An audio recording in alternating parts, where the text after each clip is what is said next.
Hello friends, എൻ്റെ channel ആദ്യമായിട്ട് കാണുന്നവരാണെങ്കിൽ ഒന്ന് സബ്സ്ക്രൈബ് ചെയ്യണേ. ഇതൊരു നല്ല ഈസി ആയിട്ടുള്ള പുഡിങ്ങാണ്. പെട്ടെന്നുണ്ടാക്കാം, അധികം ഇൻഗ്രീഡിയൻസ് വേണ്ട. ആദ്യം നമ്മൾ അര ടേബിൾ സ്പൂൺ കോഫി പൗഡറും 2 ടേബിൾ സ്പൂൺ ഷുഗറും 1 മുട്ടയുടെ വെള്ളയും നല്ലപോലെ അടിക്കണം, ബീറ്റ് ചെയ്യണം.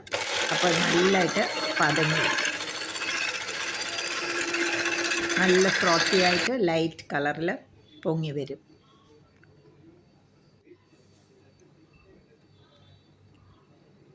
അത് കഴിഞ്ഞ് ഇത് നല്ലൊരു പുഡിംഗ് പാത്രത്തിൽ ബിസ്ക്കറ്റ് പാലിനകത്ത് മുക്കി നിരത്തി വെക്കണം. ഒത്തിരി അങ്ങ് കുന്നു പോലെ.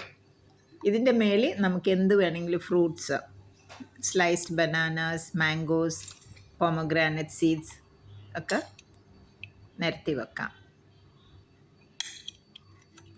കേക്ക് പ്ലീസ് ആണെങ്കിൽ ഇച്ചിരി കൂടെ ടേസ്റ്റി ആകും. പ്ലെയിൻ വാനില കേക്കിൻ്റെ തിൻ സ്ലൈസസും വെച്ചാൽ നല്ലതായിരിക്കും.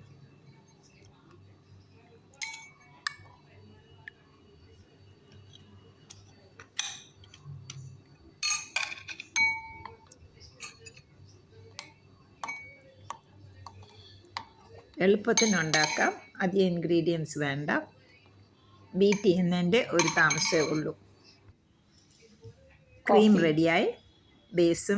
ബേസിൻ്റെ അകത്ത് ഫ്രൂട്ട്സ് ഇട്ടേച്ച് ഒന്നീ ക്രീമിൻ്റെ അകത്ത് ഫ്രൂട്ട്സ് ഇടാം, അല്ലെങ്കിൽ ബേസിൻ്റെ അവിടോട്ട് വെക്കാം.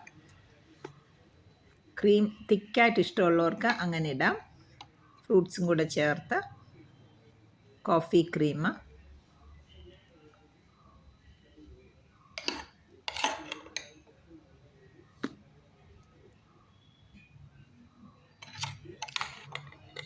നല്ലപോലെ പൈപ്പിംഗ് ബാഗ് വേണമെങ്കിൽ പൈപ്പ് ചെയ്ത് നല്ല ഷേപ്പിലും വെക്കാം. 1-2 സ്ലൈസ്ഡ് ബനാന, പോമഗ്രാനറ്റ് മിക്സ് ചെയ്യാം, റൈപ്പ് മാംഗോയും മിക്സ് ചെയ്യാം.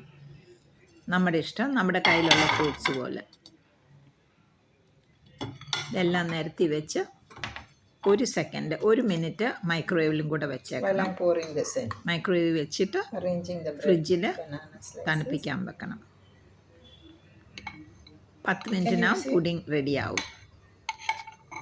ഇച്ചിരി കൂടെ ലൂസ് ആക്കണമെങ്കിൽ കോഫി ക്രീം ഒരു ടീസ്പൂൺ പാൽ ഒഴിച്ച് മിക്സ് ചെയ്ത് അതിൻ്റെ മേലിലോട്ടിടണം. അത് കഴിഞ്ഞ് മൈക്രോവേവ് വെച്ച് ബേക്ക് ചെയ്തെടുക്കാം. Decorate as you like, നമുക്കിഷ്ടം.